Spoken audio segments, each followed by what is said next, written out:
Hare Krishna, Krishna Krishna, Hare Hare, Hare Rama, Rama Rama, Hare Hare, Hare Krishna, Krishna Krishna, Hare Hare, Hare Rama, Rama Rama, Hare Hare, Hare Krishna, Krishna Krishna, Hare Hare, Hare Rama, Rama Rama, Hare Hare, Hare Krishna, Krishna Krishna, Hare Hare, Hare Rama, Rama Rama, Hare Hare.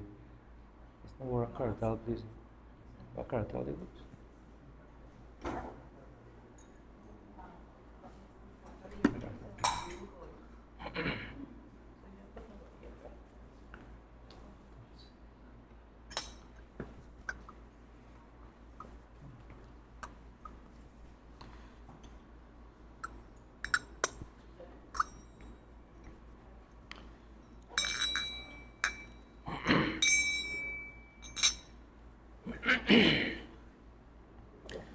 Jaya Jaya Shri Caitanya Jaya Nityananda.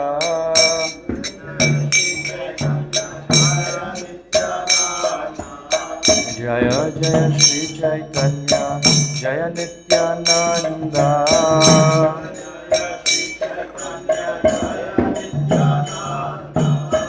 Jaya Advaita Chandra Jaya Gaura Bhakta Vrinda.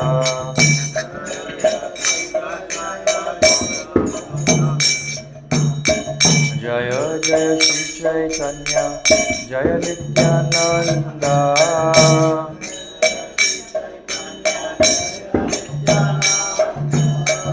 Jaya Advaita Chandra Jaya Gaura Bhakta Vrinda.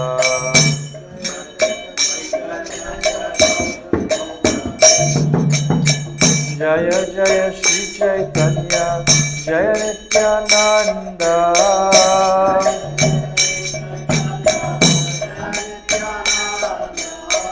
Jaya Jaya Shri Caitanya Jaya Nityananda.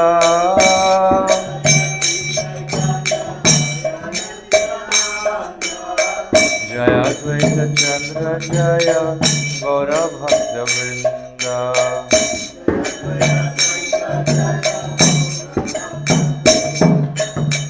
Jaya Advaita Chandra Jaya Gaura Bhakta Vrinda.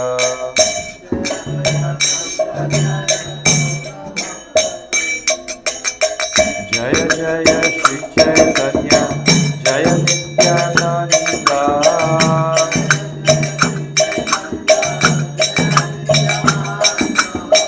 Jaya Jaya Shri Caitanya Jaya Nityananda.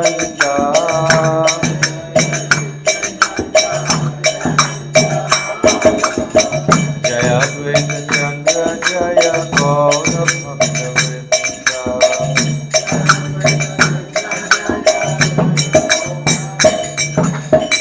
Jaya Advaita Chandra Jaya Gaura Bhakta Vrinda.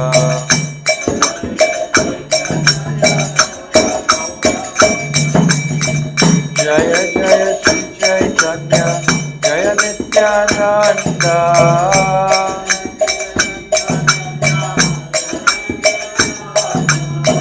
Jaya Jaya Shri Caitanya Jaya Nityananda.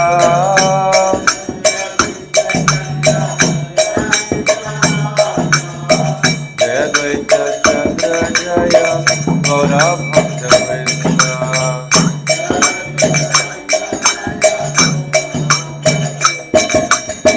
Jaya Advaita Chandra Jaya Gaura Bhakta Vrinda.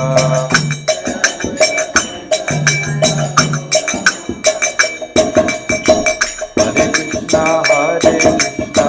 Krishna Krishna, Hare Hare, Hare Rama, Rama Rama, Hare Hare.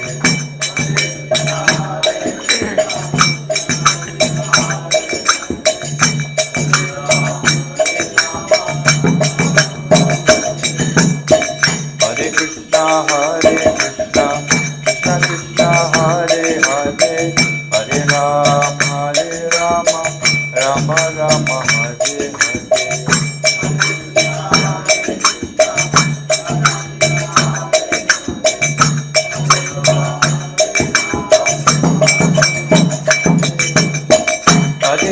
Hare Krishna, Krishna Krishna Hare Hare, Hare Rama, Rama Rama Hare Hare.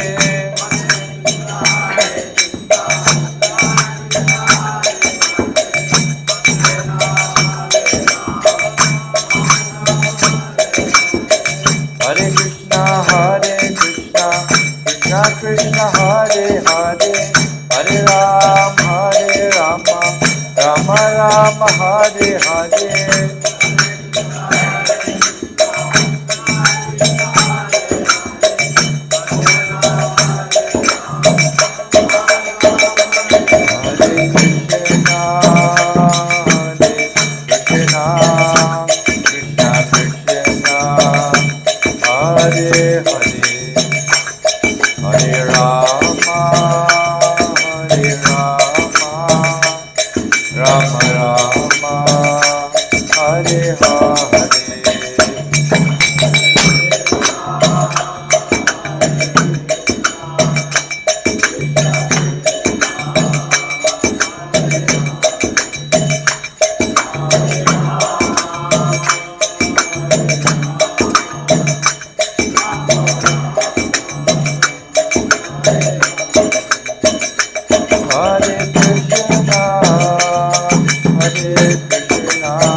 Shri Gaurnitai ki, Advaita Acharya Parents Maha Mahotsava ki, Ananta Koti Vaishnava Vrinda ki, Jagat Guru Srila Prabhupada ki, Gaud Premanandi.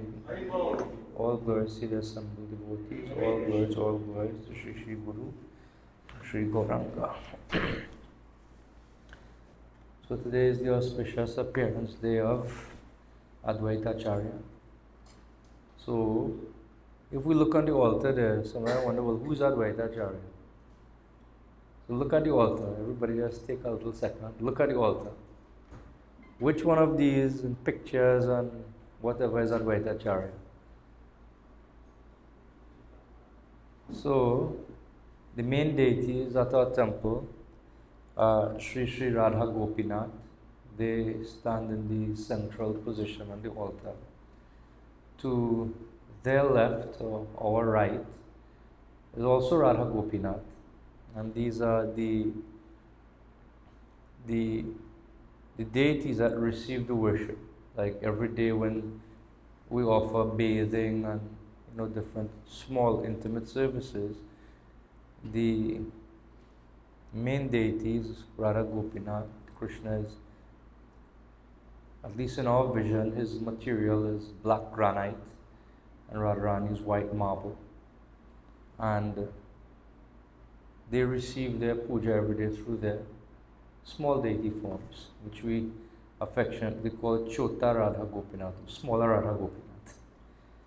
And to the left of Radha Gopinath, we have Lord Caitanya and Lord Nityananda. So if I want to ask a really tricky question, I ask which one of the two of them is Lord Caitanya and which one is Nityananda? It took me a while before I could get it right. So Lord Caitanya is to our right and Nityananda is to our left. Right? Why blue is that? Nityananda. The blue? Yeah. The blue stand. The blue pedestal. So that's to our left. So if you look just to the left of Gaurnitai, there's a picture there. On that picture, there are 5 personalities. And those 5 persons are known as the Pancha Tattva. So Pancha means 5. Right? It's not the one person sitting there. That is Mother Panchatattva, Devi Dasi. We're talking about Panchatattva on the altar. To the left of the altar, we have Panchatattva. So Pancha means 5, Tattva means truths. So these 5 truths. So in the middle, there's this mantra that we chant at the temple and when we go out on Harinam before we chant Japa. Jaya Shri Krishna Caitanya Prabhu Nityananda Shri Advaita Gadadhara Shrivas Adi Gaura Bhakta Vrinda. So again, Chaitanya Mahaprabhu is in the middle of that picture. The Chaitanya Mahaprabhu's right, or to our left, is Nityananda, and further left in the picture is Advaita Acharya. Advaita Acharya. Then we go on the other side now, from our position, to the right of Lord Chaitanya is Gadadhar Pandit, and to the extreme right of the picture is Srivas Thakur. So there's a very beautiful mantra that sort of sums it all up.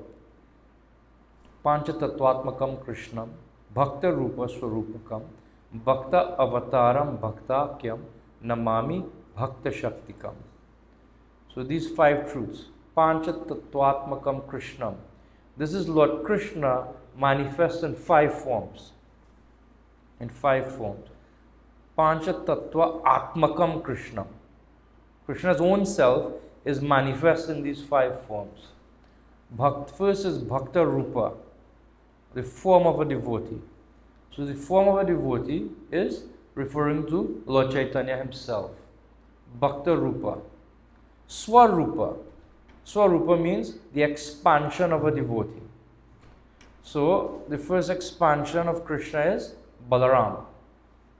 So Swarupa refers to Lord Nityananda. Excuse me. Bhakta Rupa, Lord Chaitanya. Swarupakam is Lord Nityananda. Bhakta Avataram. It means the Lord who appears in the form of a devotee. And that is who? Advaita Acharya. So these 3 personalities in the Pancha Tattva are in the category of Vishnu Tattva, or directly God. Lord Chaitanya is Krishna himself. Then you have Balaram and you have Advaita Acharya, and I'll explain in terms of the Vishnu Tattva the different identities that Advaita Acharya holds in a few moments. So then Bhakta Avatar, Pancha Tattvatmakam Krishnam Bhakta Rupa Surupakam Bhaktavataram Bhakta Akyam. That refers to, on the extreme right, means the expansion of a devotee. Bhakta Akyam, who is known as a devotee. And that is Srivas Pandit, or Srivas Thakur. And then finally, Namami Bhakta Shaktikam. In between Lord Chaitanya and Srivas Pandit or Srivas Thakur is Gadadhar Pandit. So, as I mentioned, Chaitanya Mahaprabhu is Krishna himself. Lord Nityananda is Balaram himself. Bhakta Akyam, Srivas Pandit is Narad Muni. Narad Muni appears as Srivas. And Bhakta Shaktikam, Srimati Radharani appears as Gadadhar Pandit. So who is Advaita Acharya? So that is the topic we will discuss today. So there are 2 verses. The principal biographical work of Lord Chaitanya is the Chaitanya Charitamrita.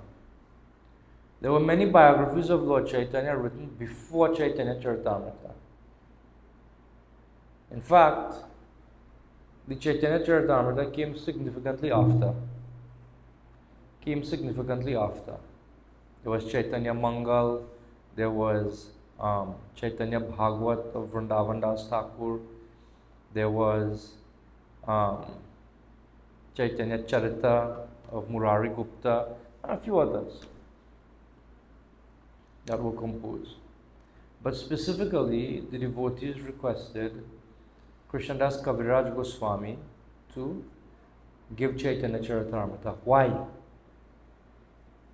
Because he had listened extensively to the pastimes of Lord Chaitanya from Raghunath Das Goswami. Raghunath Das Goswami, whose appearance we celebrated just Sunday.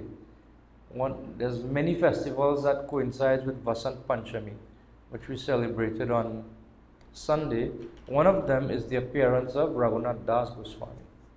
Raghunath Das Goswami, he was a very celebrated renunciant and one of the 6 famous Goswamis of Vrindavan.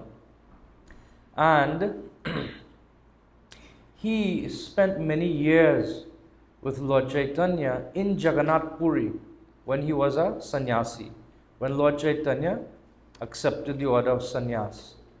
So Raghunath Das Goswami, first hand, he witnessed many of the most intimate pastimes of Lord Chaitanya, which he displayed in Jagannath Puri, and he would have heard from those who were directly with Lord Chaitanya, namely Swarup Damodar Goswami and Ramananda Roy.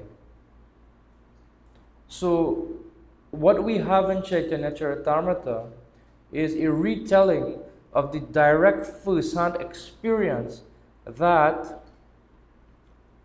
Raghunath Das Goswami would have shared or witnessed of Chaitanya Mahaprabhu's pastimes in Jagannath Puri. And when Mahaprabhu departed from this planet, Raghunath Das Goswami came to Vrindavan, and every day he would give Chaitanya Charitamrita class, as it were. He would narrate the pastimes of Chaitanya Mahaprabhu for hours on end, for several hours a day.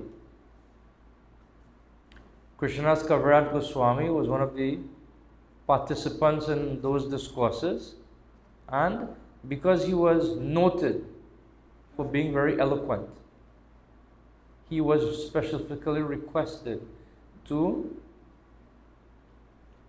produce a biographical work of Chaitanya Mahaprabhu.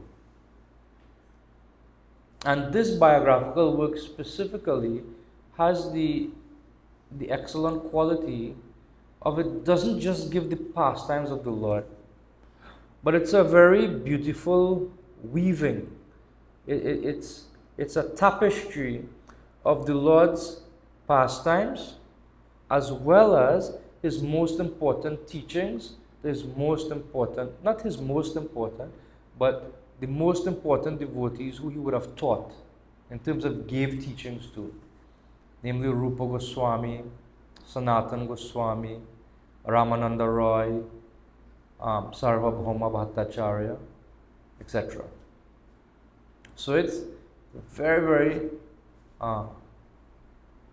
very important work. And Srila Prabhupada, it's interesting that even though Srila Prabhupada was working on Srimad Bhagavatam, which is considered Srila Prabhupada's magnum opus, his most important literary contribution, the Chaitanya Charitamrita, he finished before, in its entirety. So this book is a very significant book. So, how the book begins is with 14 verses. Krishnadas Kaviraj Goswami gives 14 verses. He offers obeisances to the spiritual master. He offers obeisances to Lord Chaitanya, Lord Nityananda. He gives the identity of Chaitanya Mahaprabhu. He gives the external reasons for the Lord appearing. Why does he appear for others? Then he gives the internal reasons for the Lord's appearing. What selfish purposes does the Lord want to fulfill by his appearance? Why does he do it for himself? Sometimes when we do something, right, we may do it because of this reason, but inside we have another reason. And one might even say that is a real reason. And so the Lord also has that.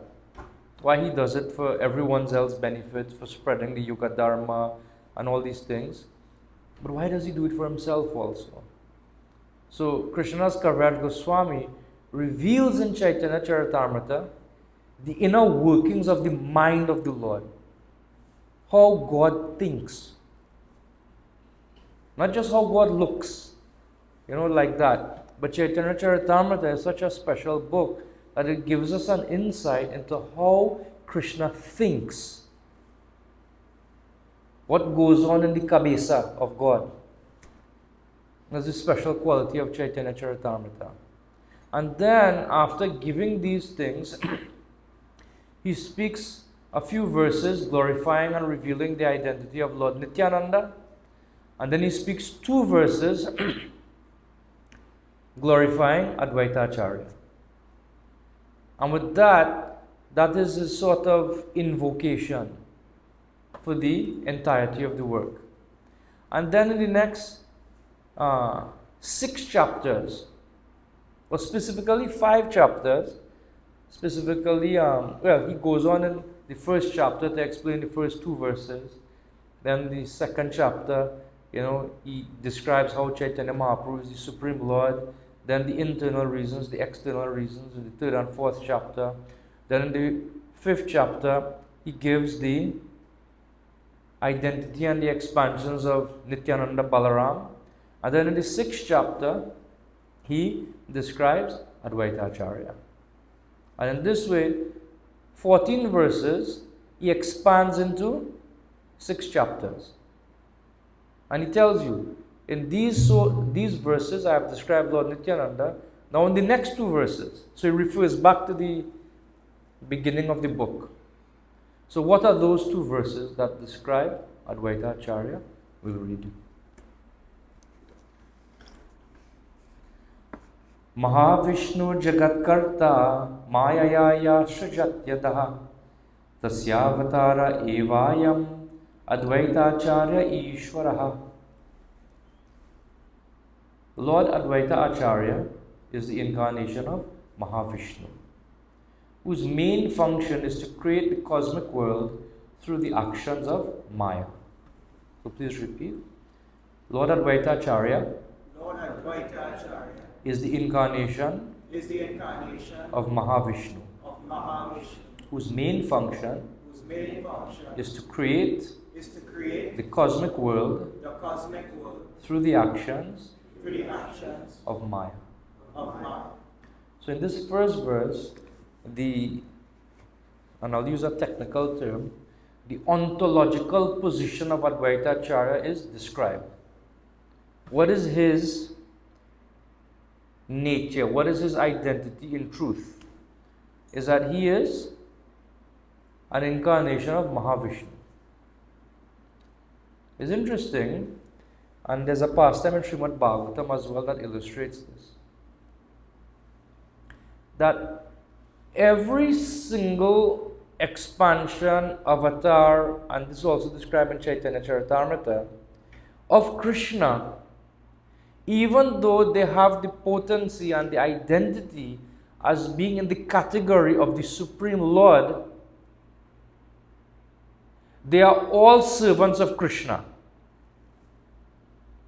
The very first expansion of Krishna is Balaram. What does Balaram mean? The chief servant of Krishna. Ekale Ishvara Krishna Ar Sabha Bhritya. The only controller is Krishna. Everything else, even in the category of Vishnu, is of the nature of servant. Even though they might hold the title of God, they are all in the category of servant. They think themselves that way. They identify that way. Krishnadas Kaviraj, goes on. So, what is the interesting thing about this? Those who are in the category of God think themselves to be servant. What is the opposite? That is us. We are, by very nature of our existence, by our default setting, is the category of servant. But we have a little problem. What is the problem? We try to act in the category of God. What is the evidence of that? We're in the material world. We're in the material world. In the spiritual world, even those who are in the category of God have the consciousness that I am the servant of Krishna. But in the material world, those, when I say those, it means us, all of us, myself included. Might be me more than any one of you. Not might, no? Could. That's a reality. Where by our default setting is in the category of servant, but we try to push beyond that border to be in the category of enjoyer. And that is the source of our frustration and misery in this world. Trying to be something that we are not. And that is the very definition of Maya. To accept something as reality which is not. So Advaita Acharya here is described as the incarnation of Mahavishnu. And there's this pastime, this very beautiful pastime of Srimad Bhagavatam. Shri Shri Radha Gopinath Ki Jaya, Shri Shri Gaura. That there was this Brahmana and his sons kept dying. And Arjuna took the vow that he would protect this. In the morning reading Brajalila Mataji, will they reach this far in 10th canto? Will they pass all this already? Okay. This is about 80 something chapter. 29. Okay. So Arjuna took this vow to protect the. How it was that the Brahmana and his wife would have a child. As soon as the child would utter its first cry, the child would just disappear. It would just go. You know? And the Brahmana became very afraid. You could imagine. This wasn't one child it happened to. It happened several times, repeatedly. He became so frustrated, he blamed Krishna. Who to blame, right? You can blame the hospital, you can blame the nurse, you can blame your wife. Ultimately, he blamed the leader of the country. This was happening in Dwarka. He blamed Krishna. Arjuna couldn't bear that Krishna was getting blamed. So he said, whoever is coming and, I will protect this child. And if I cannot protect this child, I will take my own life. So Arjuna went and he created by his mystic potency, his Kshatriya Bhal. He shot arrows with different incantations around the Brahmana's house and he stood personally on guard. Child was born. As soon as the child made its first cry, finished. And Arjuna was going to kill himself. Krishna came. Said, no. Let us get to the root of this problem. So he took Krishna. Krishna took Arjuna on his personal chariot and they went through different regions of the universe. They went to Yamraj. They could not find these children. Finally, they ended up in the region of Mahavishnu.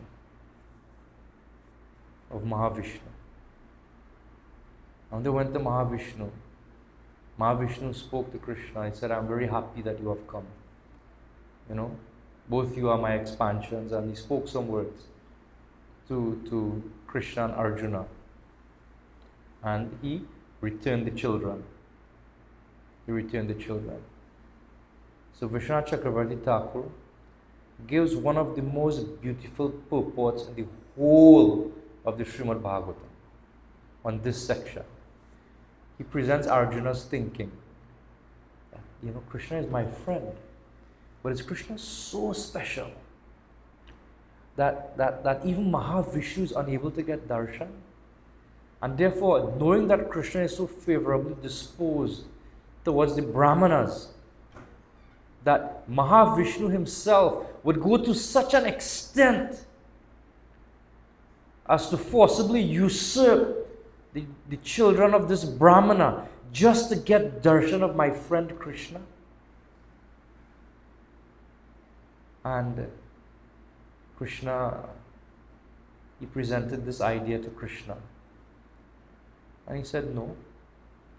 If I was interested in the child of the Brahmana, I would have brought him back when the first child died. I only intervened because you were going to kill yourself. So even Mahavishnu, he is unable to get darshan of Krishna.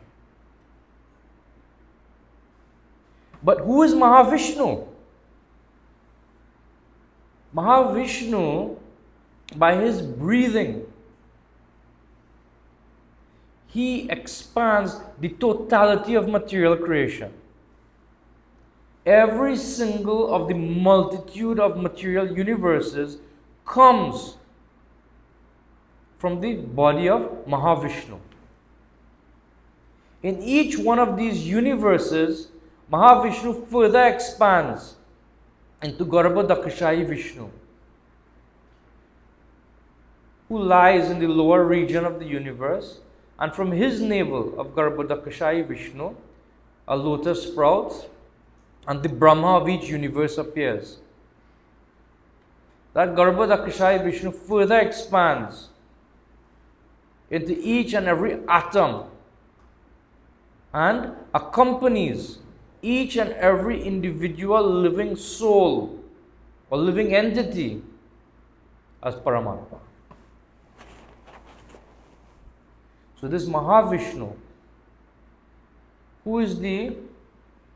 who agitates the totality of the material substance by his glancing potency, appears as Advaita Acharya. So this is Advaita Acharya. Krishna's Kaviraj Goswami continues.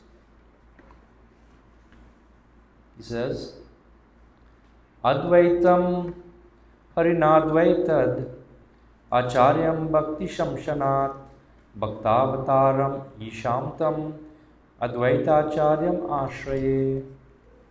He says, because he is non-different from Hari, the Supreme Lord, he is called Advaita.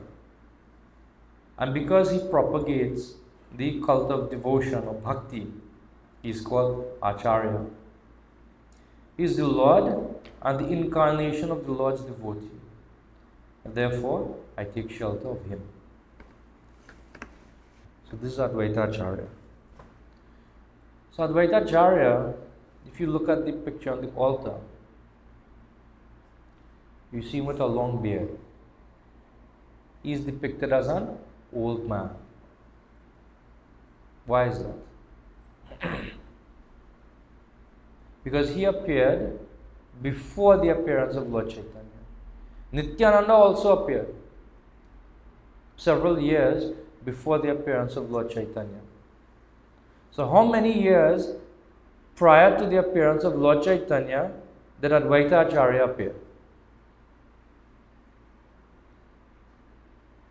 Advaita Acharya, he made his appearance in a village known as Silhet, which is in present day Bangladesh. Actually, many of our Acharyas, devotees, also appeared in Bangladesh, present day Bangladesh. And now, I guess with the political upheaval that's going on there, even if you want to visit some of those places, it's very, very difficult. Even the birthplace and the home of Rupa Sanatana, the ancestral home is there. Haridas Thakur appeared there. So many Acharyas appeared in Bangladesh. Advaita Acharya appeared there in 1434. 1434. What year did Lord Chaitanya appear? 1486. Lord Chaitanya made his appearance in the year 1486. So when Lord Chaitanya made his appearance, how many years was Advaita Acharya already here? 52. So therefore, Advaita Acharya made his appearance 52 years prior to the appearance of Lord Chaitanya.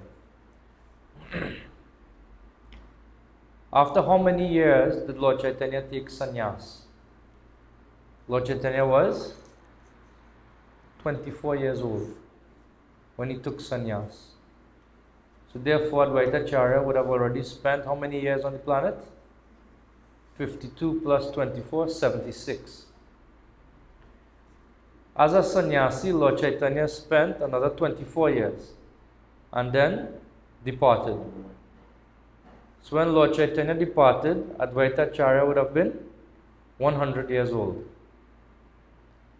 And he remained after Lord Chaitanya for another 25 years. So Advaita Acharya, he continued to perform pastimes on this planet for 125 years. He had, as I recall, 6 children, and even up to turn of the century, India, early 19th century, there were his seminal descendants remaining.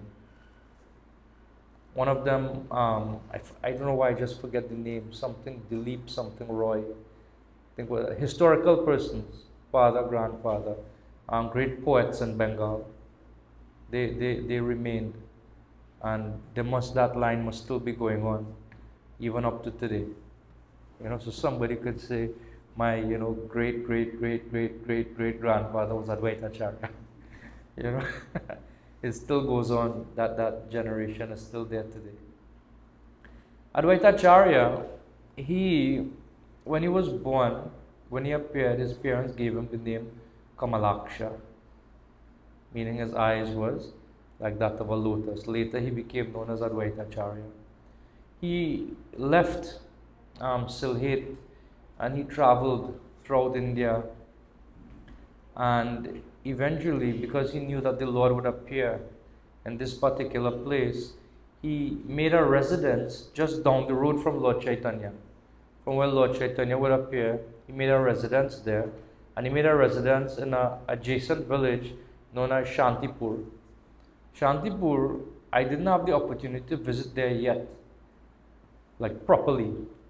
But the last time I went to India, when I was going to Calcutta, this was about like 4 o'clock in the morning.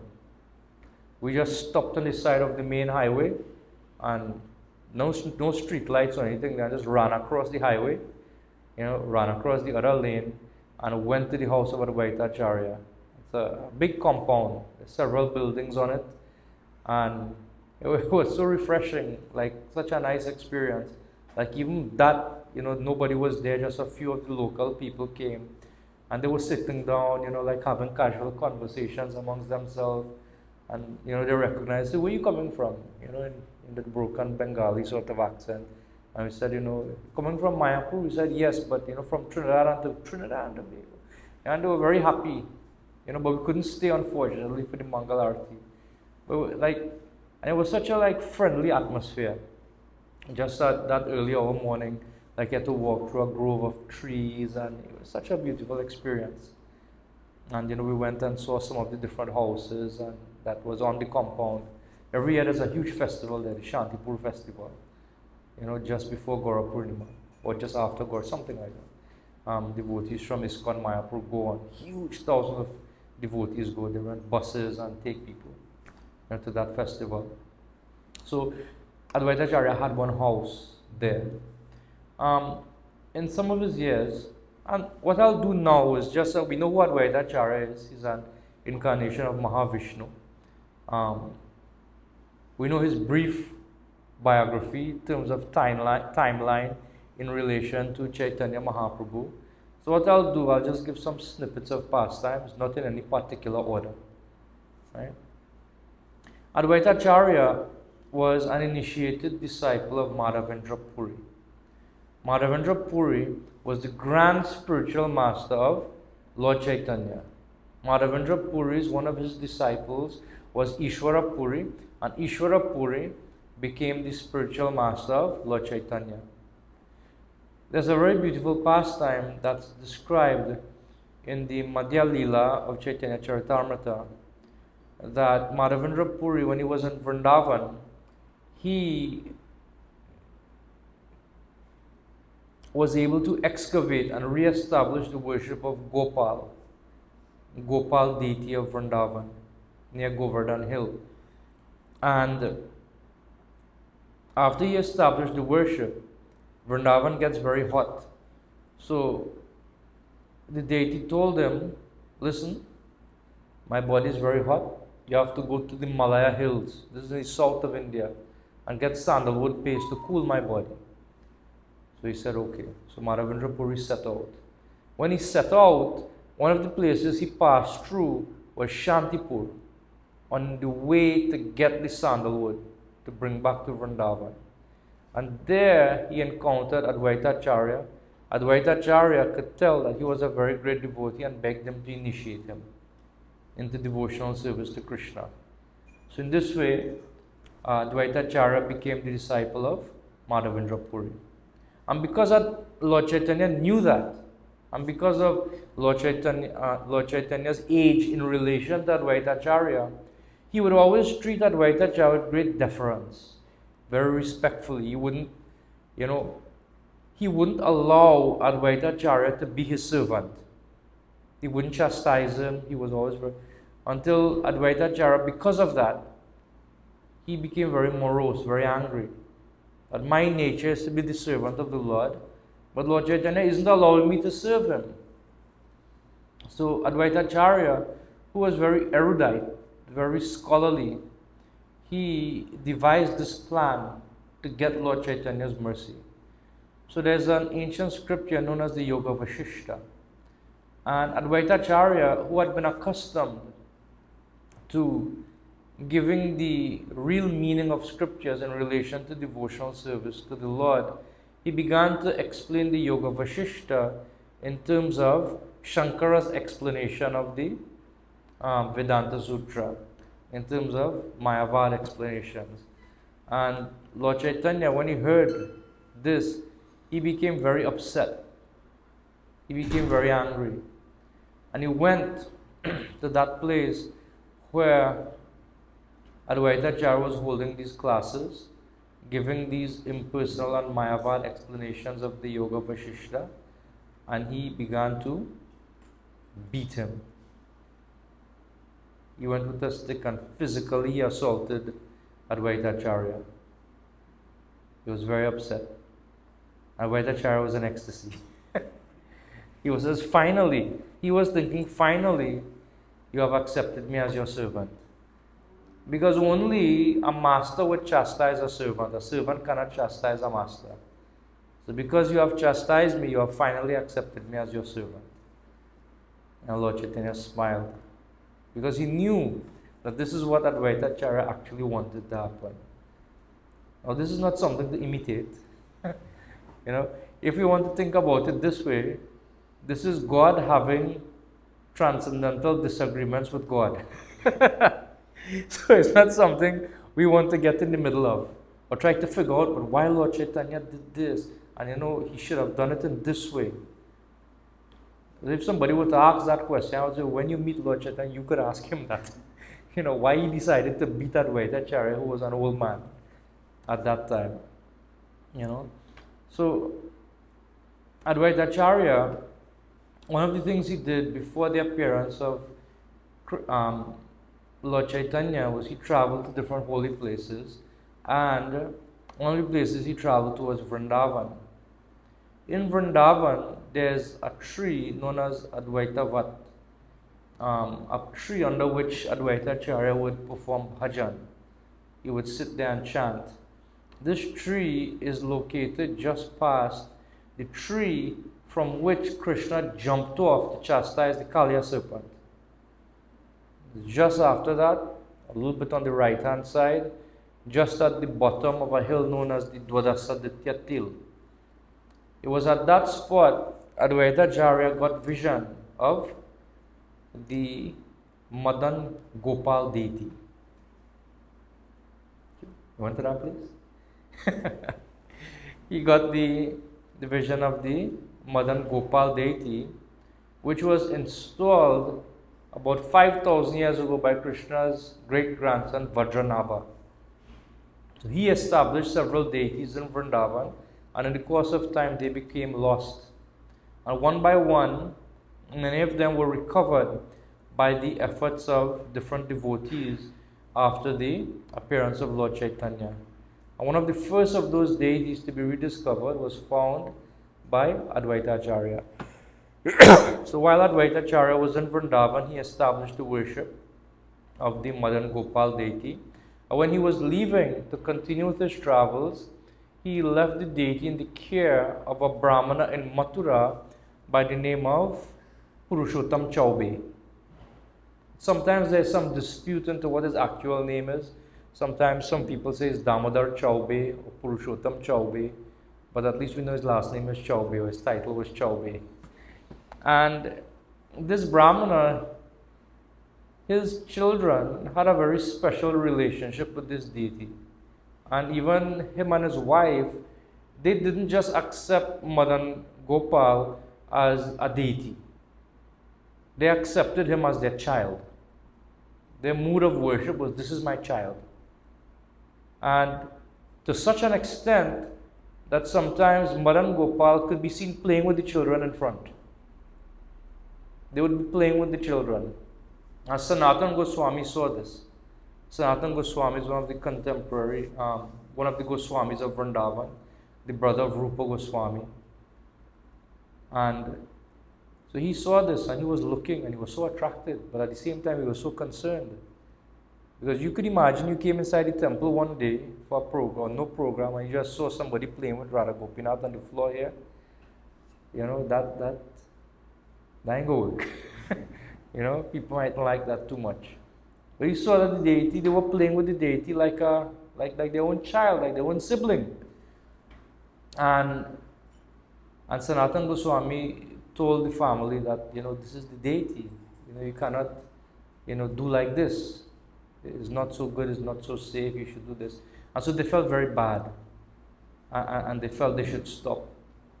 So Sanatana Goswami went back to Vrindavan from Mathura, and that night the Gopal deity appeared in his dream and said, I was having so much fun, and you stopped all this. He said, but now that you stopped all this, then you now have to take care of me. Sanatana Goswami in his dream, he protested. He said, you know, you are a rich man's son. I don't have anything. At least there you have a house. I don't have a house, anything like that. Why you want to come and stay with me? He said, no, I want to come and stay with you. Tomorrow you go and present yourself to the Brahmana. That same night, Gopal appeared to the Brahmana and said, you know, you have been taking care of me for so long as one of your family members, and I appreciate that so much, but now I want you to give me to the care of Sanatana Goswami. I want to be with him. And so the next day, Sanatana Goswami went, and the Brahmana was so happy, and Sanatana Goswami was feeling bad that he stopped the fun of the deity, that Krishna wasn't having fun like he wanted to. And he was feeling so bad, and the Brahmana was feeling so happy that the Lord has given me an instruction that I should give you to him, that I should give him to you. And so Madan Gopal came into the care of Sanatana Goswami, and subsequently he became known as Madan Mohan. And there's a whole history of how the first temple in Vrindavan was built for Madan Mohan. Very, very beautiful history. But this deity, this historical deity of Vrindavan, was re-established by Advaita Acharya. So that was a very significant thing that he did. Another thing that Advaita Acharya did, and was quite remarkable, Shantipur, even now, is known as a place where Brahminical culture is held in very high regard. You know, the customs that's associated with Brahminism, as it were, are very strong. And Shantipur was very, very staunch. And Advaita Acharya was considered to be one of the leaders in that township, in that regard. And one of the things that is like Brahmins tend to be very meticulous about is when certain pujas are performed, there's a certain pecking order. Who has to receive the first meal, and they sit in an organized row, and there's a whole culture. In fact, in Garud Purana it describes that for any Brahmana who breaks the meal row, in terms of the order of eating, any Brahmana who breaks that row takes his birth as a crane in his next life. Garud Purana describes that. Like, the most celebrated of all the Brahmanas is given the first meal, he sits at the head. And as soon as he has to eat before anybody else can eat. Even though 100, 200,000 Brahmanas might be sitting, he has to begin to eat first before anybody else can eat. And when he stops eating, everybody has to stop. He is very, very, strict about this type of culture. You couldn't do that in a Haribol temple. Especially if some people feel they didn't get enough, and you get up, and I'm going to be like, you go away. But they took that very seriously. And especially for certain functions, this is upheld very strictly. And one of those functions, and we see some remnants of it in our Hindu culture in Trinidad, is when the Shraddha ritual is performed on the 13th day. Then there's a system by which the priest and other specially invited guests, they have to eat, and then everybody else would eat, and then the bhoga is offered to the meal is then offered to the departed person, and all these things. So normally, after the offering is made to Krishna, to Vishnu, the first offering is supposed to be made to the chief of all the Brahmanas invited in that assembly. That's the culture. That's generally how it's done. Advaita Acharya, in the midst of all these celebrated, elevated Brahmanas of Shantipur, he called Haridas Thakur and said, I will give you first. In the 1972, I think, Nectar of Devotion series, Srila Prabhupada mentions this pastime. You could hear the innocence in which Srila Prabhupada gives this pastime, and that, he gives the exchange. Haridas Thakur, being very shy, he says, Advaita Acharya, no, you cannot do this. You love me, and that is why you want to do it. But no, don't do it. You will ruin your reputation. You will ruin your reputation. To which Advaita Acharya responds that by feeding one of you, I am feeding thousands of Brahmins. And why was that a sort of revolutionary act? Because Haridas Thakur, he came from an Islamic background. And at that time, the Muslims or the Mughals had already entrenched their claws into many parts of India, including Bengal. There's a famous history where Rupa and Sanatana were ministers in the Muslim government. And the culture was such that if you became associated with the Muslims, then you were completely outcast from Hindu society. Completely rejected. Completely rejected. And even Brahmanas, if some Hindu, it was so strict that if a Muslim were to just spit water on you, you didn't do anything. You were considered to become Muslim now. And you were rejected from Hindu society. And then if one of these innocent people to whom that may have happened to went and prayed, presented themselves to the Brahmanas and say that, what can I do to purify myself? Then they would reply that you have to drink, I don't know if it's molten metal or molten ghee, boiling hot ghee. You have to drink it. And then the person would reply, but I would die. And they would say, yes, death is the only purification. You have to take birth again. Hopefully. And so this was the kind of culture that was going on. And Haridas Thakur, he came from a Muslim background, and he was proclaimed as being the Namacharya. The Namacharya, the Acharya of the holy name. His inclination towards chanting of the holy name, even as a child, was there in him. It was there. And the Vaidacharya said, no Haridas Thakur. The position of a Vaishnava is superlative to that of even the greatest of all Brahmanas. And therefore, by feeding you, I will feel satisfied that my ancestors would be fully benefited, more than feeding any of these gentlemen who have come here. So it's a very revolutionary thing. Advaita Acharya, in doing that, he established the position of a Vaishnava in relation to the rest of society. Now, that is not an easy thing. We could hear that and see, we are Hare Krishna now, we are Vaishnavas. We are better than all these people. It's not like that. That is not the attitude that Advaita Acharya was encouraging. And even Haridas Thakur, when Advaita Acharya was proclaiming him as such, he was refusing that honor. Because the Vaishnava, he doesn't see himself as being better than others. Rather, he sees himself as being the servant of others.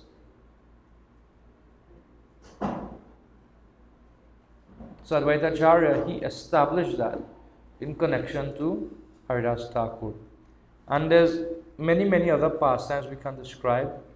I just gave a brief synopsis. We have 1 or 2 minutes more. If anybody would like to make a comment, or to add anything, or to ask a question, to make a correction, anything like that, we have about 2 minutes left. That's generally the matter.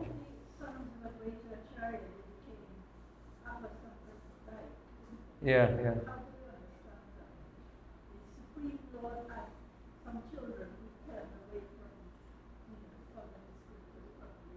Well, as a parent myself, I take sort of comfort in that. In that, at the end of the day, every living entity has their own independence. That devotional service, it is still voluntary. It is still voluntary, and the conclusions that one comes to of their own volition that's their responsibility. Fault cannot be on the part of Advaita Acharya. Fault is on, not fault, but the exercise of the franchise of the living entity is with the living entity. So for me, if my children are, I can say, well, if Advaita Acharya couldn't do it, who is me?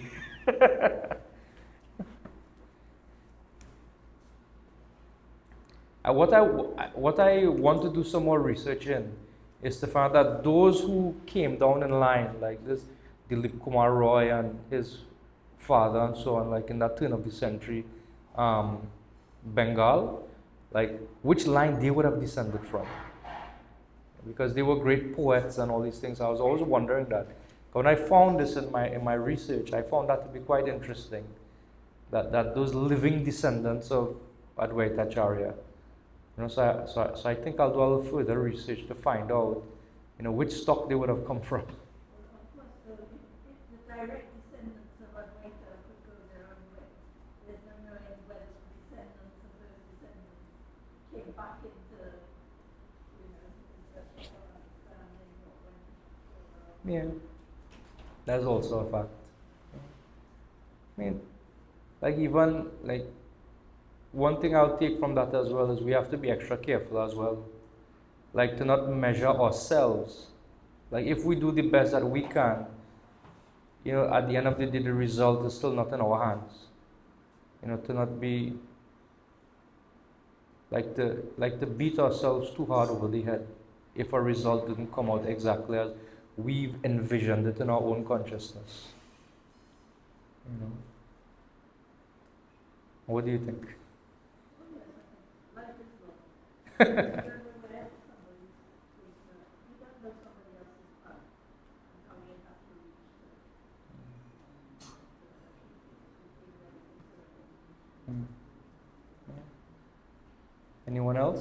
Any thoughts? Well, Acharya, see Acharya in the back there. Acharya just came back from India. You went to Shantipur also, right? I saw you put up some pictures. So you must have went during the day, right? So what is it like during the day? I went just after Mangalore, actually, on my way to the airport, so I didn't really see much action. But yeah, it was this one. But is it different from what I just described? No, not really. Like it's very warm and inviting place, isn't it? They were doing some sort of scripture, but I didn't really speak to anybody. I was on my way to the train station. Yeah. So yeah. So you also crossed the highway? No, they can illegal field to go across. You know, in India, right? Like one could appreciate the practicality of the Indians. That is one thing I appreciate in them. Like a very simple thing, right? We have all this traffic on the highway every day in Trinidad, right? Any common sense man would say, let the people drive on the shoulder and go up the road. You know, and that's common sense. It's a special circumstance that why you just want to restrict it and nobody could think, just let the people drive. In India, you could go on the next lane. Like if this traffic here is backed up, like let's say on the northbound, there's nothing on the southbound, you could very casually drive across to the southbound and continue along your merry way. The police would call you. The police directs you onto that. The first time I had this experience was when we were going to visit the Govan Eco Village farm some years ago. And I was there and I said, I saw a driver of the bus just go on over and this thing is backed up all the way. There's a toll booth you have to pass through. He went on the other lane and started to drive. Beeping his horn or whatever. So the cars had to come from in front of him to go around. Because he's on their lane opposing them. It's like if you on the northbound and backed up, you go on the southbound and start to drive north. And then, so I saw a police officer, so I asked one of my friends who was there, this was Baladev. I said, Baladev, the police? He said, no, the police is calling us. So I appreciate it, but these people are very practical. Like the other time we experienced when we were going to Calcutta, same thing like with there's a lot of road construction going on in Bengal area. In fact, all over India, not just Bengal. Like a whole new highway they're building to Mayapur, that the government is building. To open up that side. Interestingly, on the way to Mayapur from Calcutta, you will pass Barakpur. There's actually a sign you will see, Barakpur, spelled the same way. Barakpur. And traffic was backed up, and then the driver just casually turned around, went around on the opposite side of the highway, and just went down the road as far as he could go. Then that also became backed up, which means when this side becomes backed up, the people who want to go their normal way, they also get backed up. And we had to wait until something moved, or I don't know if a truck or something had turned over, or something happened before they let us merge back in. And who let us merge back in? The police. The police, no. They're very casual about it. Very, very casual about it. But this is quite unusual. Normally, the pujari, they stop me. Now I stopped.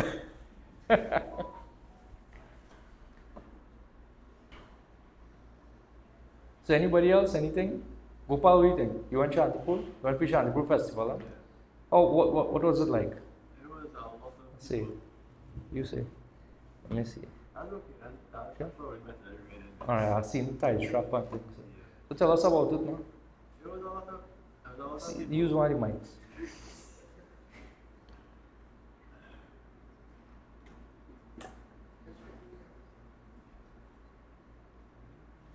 So every year there's this huge festival, the Shantipur festival. So Gopal give us a little description of that. How much time? In 2 minutes. Well, I as well. Look at the people, tell them. I as well when I only went to at the time. I didn't get to explore around really. From my there were like 30, 40 buses going back and forth, and still couldn't find space on the buses to go to Shantipur. And when you were there, the atmosphere at Shantipur was saying it was very friendly. All the people, the Chandipur festivals, they're serving kitchery, just serving kitchery to locals and their other devotees there. And the line to serve kitchery was longer than the line to sit and eat kitchery. So you had to wait longer to serve than to eat. And that's kind of in line with the atmosphere that Chandipur was saying. Everyone is kind of friendly, it's a very devotee atmosphere there. We got to go for a few hours. That was nice. Alright, Jay. Haribo. Alright, Sri Advaita Acharya Mahamahotsava ki. Srila Prabhupada ki. Jai. Shri Gauranitai ki. Jai.